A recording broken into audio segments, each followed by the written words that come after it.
मेरा मन कभी सोता नहीं है। कन्हई जब छोटे थे तो अपने बड़े भाई के साथ एक ही बिस्तर पर सोते थे।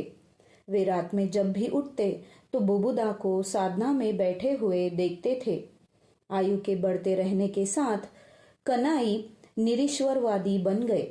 बाद में रेलवे वर्कशॉप में प्रभात रंजन के साथ काम करने वालों को उन्होंने बतलाया कि परिवार के लोगों की हर बात बुबुदा को पता चल जाती थी। उनके सोते समय भी परिवार के दूसरे लोग जो बातें करते थे वह भी उन्हें पता लग जाती थी। कई बार ऐसा हुआ कि एक कमरे में परिवार के सदस्य आपस में धीमी आवाज में कुछ बातें कर रहे होते और दूसरे कमरे में बुबुदा सोते रहे होते। दूसरे दिन सुबह वे यह देखकर आश्चर्य में डूब जाते कि बुबुदा उन सभी बातों को अक्षरशः दोहरा देते थे। जब कन्हई ने उनसे पूछा, बुबुदा आप तो सो रहे थे, फिर आपको ये सब कैसे मालूम हुआ? उन्होंने कहा, मेरा शरीर सो रहा था लेकिन मेरा मन हमेशा जागते रहता है। इसलिए प्रारंभ से ही बुबुदा के भाई बहनों को दृढ़ विश्वास था कि उनसे कुछ भी छिपाया नहीं जा सकता। बुबुदा घर में रहे या बाहर रहे, लेकिन घर के सदस्य जो भी करते थे या कहते थे वे सब जान लेते थे। बुबुदा के अंतर्यामित्व के कारण घर के लोगों को कभी कभी परेशानी भी होती थी। आभा रानी अक्सर उनसे कहती कि उन्हें जो भी जानना है बुबू से पूछ लो, क्योंकि वह सब कुछ जानता था। उन्हें आश्चर्य होता था कि वह सब कैसे संभव था, लेकिन जो होता था उससे इनकार भी कैसे करते। धीरे धीरे परिवार के सदस्य समझ गए कि वे हर चीज के बारे में सब कुछ जानते थे। उनकी क्षमताओं से वे सभी अभिभूत रहते थे।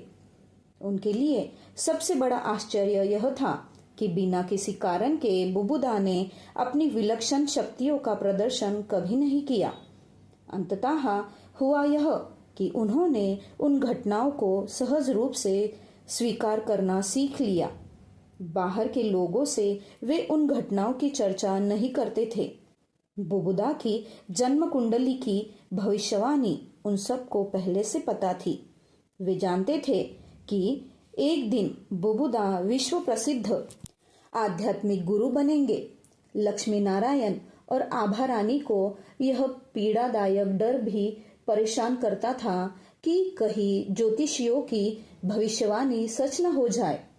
दूसरों से बुबू की रहस्यमय क्षमताओं का उल्लेख करके वे भविष्य की संभावनाओं को और अधिक बढ़ाना नहीं चाहते थे।